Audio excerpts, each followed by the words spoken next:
ఎందుకు రామ్ నేనంటే నీకు అంత ఇష్టం? ఎందుకంటే నువ్వు నాన్నవి కదా. Watch our film Anaganaga premieres May 15th only on ETV Win.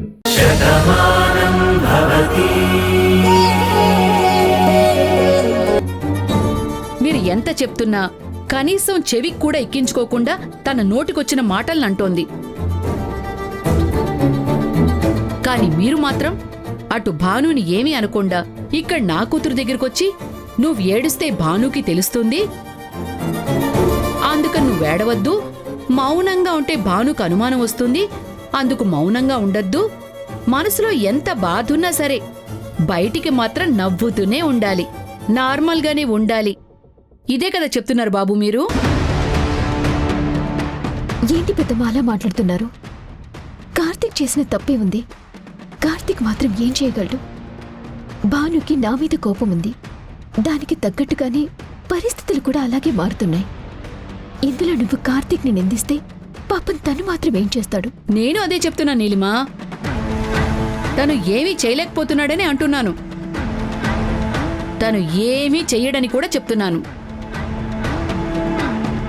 తన భార్య బాధపడకూడదని ఆయన అంతలా ఆలోచిస్తున్నారు. నువ్వేం పరాయిదానివి కాదు కదా. నువ్వు కూడా తన భార్యవే కదా. నీ మెడలో కూడా తాళి కట్టాడు కదా. నీతో కూడా 7 అడుగులు నడిచారు కదా. నీతో కలిసి అరుంధతి నక్షత్రాన్ని చూపించారు కదా. మరి ఇవన్నీ భార్యతోనే కదా చేసేది.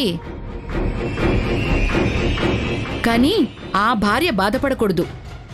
అంతలా ఆలోచించే మనిషి మరి నువ్వు బాధపడుతుంటే మాత్రం ఎందుకు సర్ది చెప్తున్నారో నాకైతే అర్థం కావడం లేదు. అదే భాను కూడా నీలిమ కూడా నా భార్య, నేను మెళ్ళో తాళి కట్టానని ధైర్యంగా చెప్తే అసలు ఈ గొడవే ఉండదు కదా. ఏంటండి మీరు మాట్లాడేది? భాను ఎలాంటి పరిస్థితుల్లో మనకు కనిపించిందో మీకు తెలుసు కదా. డాక్టర్ కూడా ఏం చెప్పారు? తను టెన్షన్ పడే పనులు ఏవీ చేయొద్దని, మానసికంగా భాను చాలా బలహీనంగా ఉందని, తనని షాక్కి గురి చేసే ఎలాంటి విషయాలు తనకి చెప్పకూడదని డాక్టర్ చెప్పారు కదా.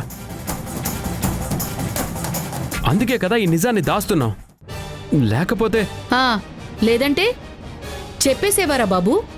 సరే, మీరు భానుకి ఎంత విలువిస్తున్నారు, ఆ అమ్మాయి గురించి ఇంతలా ఆలోచిస్తున్నారు, మరి భాను కూడా మీ గురించి అంతగానే ఆలోచించాలి కదా. ఎందుకు ఆలోచించడం లేదు? పెద్దమ్మ, భాను కార్తీక్ గురించి ఆలోచించడం ఏంటి? కార్తీక్ అంటే భానుకి ప్రాణం. అందుకే కదా తన మీద నా నీడ కూడా పడకూడదని కోరుకుంటుంది. మరి నువ్వేంటి అలా మాట్లాడుతున్నావు? అవునండి, నా భానుకి నేనంటే ఎంత ఇష్టమో మాటల్లో చెప్పలేను. తను నా గురించి ఎంత ఆలోచిస్తుందో ఎవరు ఊహల్లో కూడా ఊహించలేరు. అది భానుకి నా మీదున్న ప్రేమ. బావుంది బాబు, చాలా బావుంది. మీది అమాయకత్వం అనుకోవాలో లేదా భాను మీదున్న గుడ్డి ప్రేమ అనుకోవాలో నాకైతే అర్థం కావడం లేదు.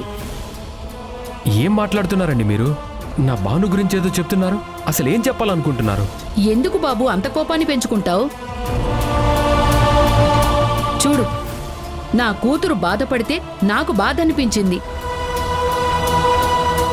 మీరు తనకి సర్ది చెప్తుంటే నేను మీకెదురు చెప్పాను. మరి మిమ్మల్ని ఇంతగా ప్రేమించే మీ భాను, అదే మీ శ్రీమతి, మీరు చెప్పిన మాట వినాలి కదా. మీరు వద్దు అంటే ఆగిపోవాలి కదా. అక్కడ మాత్రం ఆగలేదు. కానీ అదే మురారి వచ్చి, భాను నువ్విలా మాట్లాడకూడదు, ఇది ఫంక్షను, నువ్విలా చేయకూడదు అంటే వెంటనే కామైపోయింది.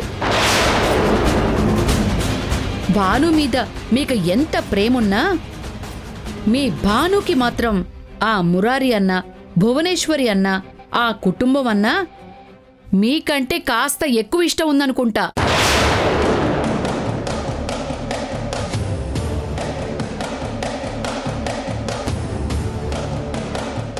అందుకే వాళ్ల మాటే వింటుంది, వాళ్ళు తెచ్చిన చీరే కట్టుకుంటుంది, వాళ్లకే విలువిస్తుంది, వాళ్ళ గురించి ఆలోచిస్తుంది.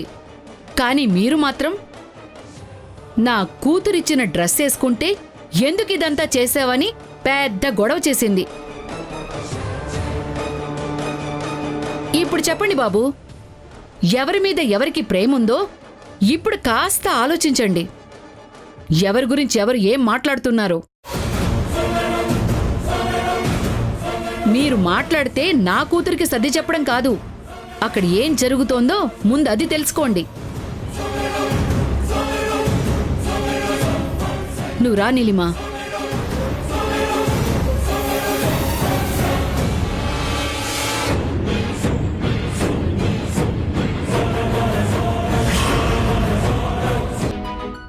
అమ్మా నమస్కారం. నమస్కారం. కూర్చోండి. కూర్చోండి. ఏంటి పంతులు గారు, పెళ్లికి పిలిస్తే బారసాలకు వచ్చినట్టు మిమ్మల్ని పొద్దున్నే రమ్మని చెప్పాను కదా, మీరేంటి ఇప్పుడొచ్చారు? అమ్మా నేను ఉదయాన్నే రావడం కావాలా, ముహూర్తానికి రావడం కావాలా? నీ తెలివితేటలు బాగానే చూపిస్తున్నావు.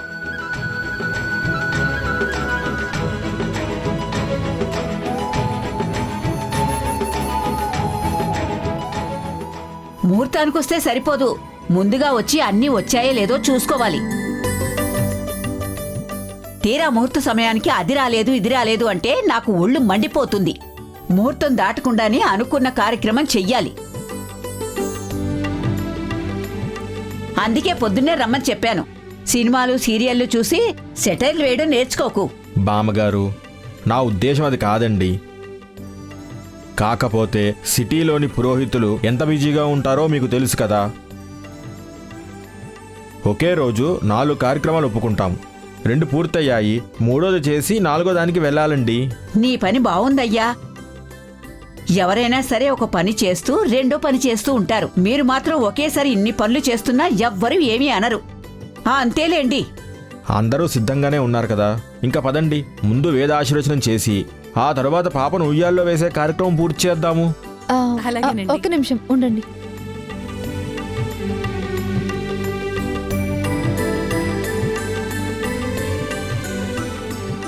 మురారి గారు రోజు ఈ సమయానికి కాఫీ తాగుతారు. ముందైన కాఫీ ఇచ్చేసాక మనం మొదలు పెడదాం.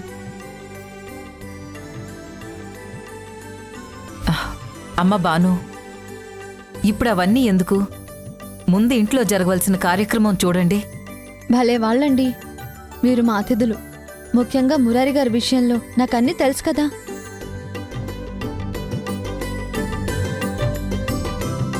ఆయన ఏ సమయానికి ఏం చేస్తారో నాకు పూర్తిగా తెలిసినప్పుడు ఆయన కాఫీ తాగే టైంకి కాఫీ ఇవ్వకపోతే ఎలా?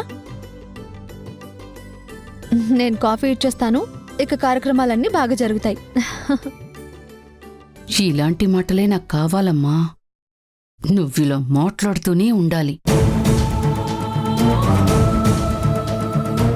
అవునమ్మా భాను, అన్ని పనులు నువ్వే చేయాలా చెప్పు, మేం చూసుకుంటాం కదా.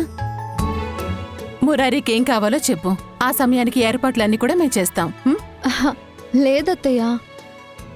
వాళ్ళ ఇంట్లో ఉన్నప్పుడు నన్నెంతో జాగ్రత్తగా చూసుకునేవారు.